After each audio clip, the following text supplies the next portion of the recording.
Salut! Pendant les attaques qui ont eu lieu à Paris le 13 novembre, François Hollande a déclaré l'état d'urgence. L'état d'urgence sera décrété, ce qui veut dire que certains lieux seront fermés, la circulation pourra être interdite et il y aura également des perquisitions qui pourront être décidées dans toute l'Île-de-France. Depuis, j'ai entendu beaucoup de commentaires et dans le flux d'informations constant, j'ai eu envie de savoir ce que c'était vraiment que l'état d'urgence. C'est quoi l'état d'urgence ? L'état d'urgence, c'est un régime juridique. Donc c'est tout un tas de mesures légales, donc prévues par la loi, qui visent à suspendre un certain nombre de libertés. Le président a le pouvoir de décréter l'état d'urgence pour 12 jours seulement. Le but, c'est donc de pouvoir aller vite dans une situation d'urgence. C'est quoi les libertés suspendues ?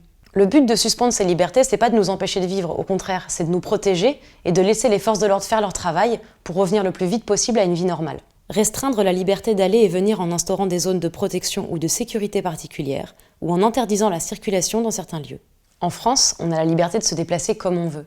Instaurer un couvre-feu ou une interdiction de se promener dans telle ou telle zone, ça permet d'abord de nous protéger des éventuels dangers, mais aussi de vider les rues, pour que les forces de l'ordre puissent agir tranquillou. Ce week-end à Bruxelles, la police chassait des suspects.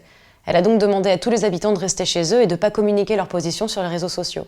Comme ça, la police a pu tranquillement faire son travail et ils n'ont pas eu à protéger les citoyens qui se baladaient. Interdire le séjour dans certaines parties du territoire à toute personne susceptible de créer un trouble à l'ordre public. Alors dans notre cas aujourd'hui, les frontières sont pas totalement fermées. Il y a juste un contrôle beaucoup plus rigoureux pour éviter de laisser sortir ou rentrer des potentiels terroristes. D'habitude, de France, tu peux aller en Belgique sans aucun contrôle.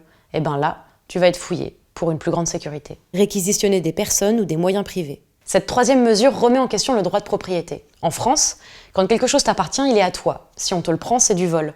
Donc toutes les mesures mises en place pour te réquisitionner quelque chose sont très compliquées. Là, avec l'état d'urgence, c'est simplifié. Donc si on a besoin de toi, de ta voiture ou de ton restaurant, on peut te l'emprunter. Par exemple, le soir des attaques près du Bataclan, plusieurs bars ont été réquisitionnés pour faire des hôpitaux de fortune. Et ça a sauvé des vies. Interdire certaines réunions publiques ou fermer provisoirement certains lieux de réunion. En France, on a le droit de manifester et de se rassembler, sauf qu'il faut demander d'abord une autorisation à l'administration et garantir la sécurité des participants. Sauf qu'en cas d'état d'urgence, encadrer des rassemblements, aussi importants soient-ils, c'est pas la priorité des forces de l'ordre. Et plus particulièrement après les attentats qu'on a connus à Paris, puisque les terroristes tiraient dans la foule. Autoriser des perquisitions administratives en présence d'un officier de police judiciaire. En France, quand tu dois perquisitionner l'appartement d'un suspect, il y a tout un tas de règles que tu dois respecter. Pas avant 6 h du matin, avec l'accord préalable d'un juge, etc. L'état d'urgence suspend ces règles pour que la police puisse faire son travail le plus vite possible. Ça va durer longtemps ? Normalement, quand le président de la République déclare l'état d'urgence, c'est pour 12 jours maximum. S'il veut que ça dure plus longtemps, il doit d'abord faire voter une prolongation par l'Assemblée nationale et le Sénat.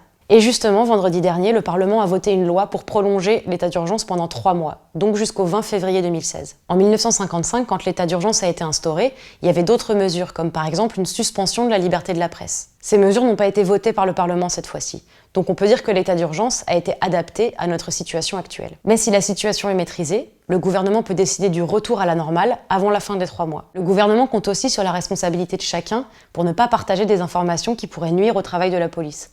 Un peu comme ce qu'ont fait les Belges ce week-end. 3 mois, ça peut paraître long. Ça fait déjà 10 jours et la vie commence à reprendre son cours.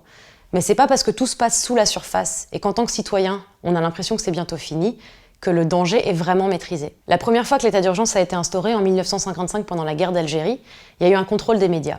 Et c'est pas le cas aujourd'hui.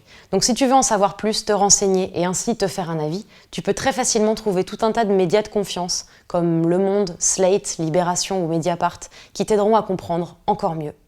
Vendredi à Paris, il s'est passé des événements catastrophiques. On n'a pas tous fait Sciences Po et on n'est pas tous capables de comprendre ce qui nous passe sous les yeux sur nos réseaux sociaux. Passé le premier choc chez Mademoiselle, on a tenu à te faire cette vidéo pour t'expliquer avec nos mots ce qui s'est vraiment passé.